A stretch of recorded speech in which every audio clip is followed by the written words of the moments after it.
মানে আপনার দৃষ্টিতে?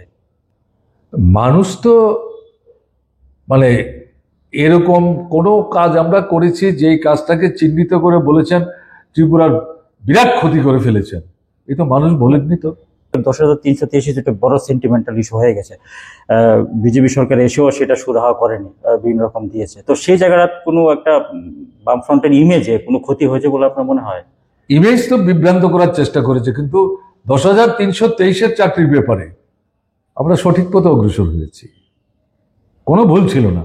এখন যে মারা যাচ্ছে 200-র উপর মারা গেল, তাদের যে তথ্যগুলি বেরোচ্ছে, কার পরিবারের সন্তান তারা?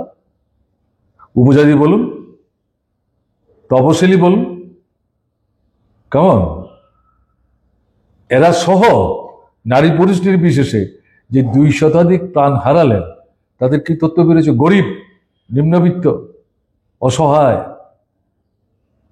কেমন না, দিনমজুরি করে পরিবার চালাতো। তাহলে বামফ্রন্ট সরকারের চাকরির নীতিটা কি ছিল? একটা মেধার ভিত্তিতে ঠিক আছে, আর একটা তার অর্থনৈতিক যে অবস্থা, দারিদ্রতা, এটার ভিত্তিতে। শুধু মেধার ভিত্তিতে করলে পরে গরিবের ছেলে পাবে না, আবার শুধু গরিবী দারিদ্রতা, তাহলে মেধার কোনো মূল্য নাই। দুটোকেই গুরুত্ব দিয়ে সরকার কাজ দেওয়ার চেষ্টা করেছে, এটাই ছিল তার এমপ্লয়মেন্ট পলিসি। এটা বামফ্রন্ট সরকারের আকস্মিক বিচ্ছিন্ন পলিসি না, প্রথম থেকেই এটা আমরা কার্যকরী করেছি। এখন যারা পাননি তারা অসন্তুষ্ট হয়েছেন, তার জন্য তাদেরকে অপরাধী বলছে না।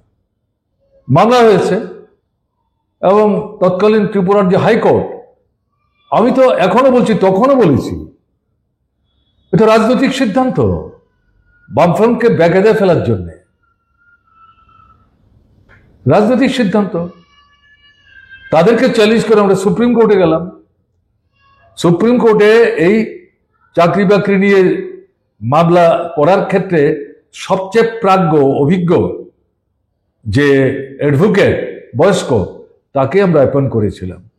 আমাদের ল ডিপার্টমেন্ট, শিক্ষা দপ্তর, ল সেক্রেটারি তৎকালীন সময়ে তার সঙ্গে আলাদা করে কথা বললো। জানবেন যে সবাই মিলে সেখানে যে মামলাটা আমরা লড়ছি, সেই জায়গায় ওই ভদ্রলোক বলছিলেন গোটা মেরিটটা আমাদের পক্ষে, হাইকোর্ট কি করে রায় দিল এটা তো বুঝতে পারছি না। এবং এখানে তো ঠিকভাবে দেখলে পরে আমরা এই মামলায় আমরাই জিতব। কিন্তু পরবর্তী সময় দেখা গেল সুপ্রিম কোর্টে যে ডাবল বেঞ্চে গেল, এটা বিজেপির লোকরা 18 নির্বাচনের আগে রাস্তার মোড়ে দাঁড়িয়ে দাঁড়িয়ে বক্তৃতা করে বলতে পারে কি করে সুপ্রিম কোর্টে মামলা জিতে এদেরকে চাকরি দিতে পারে, আমরা দেখে নেব।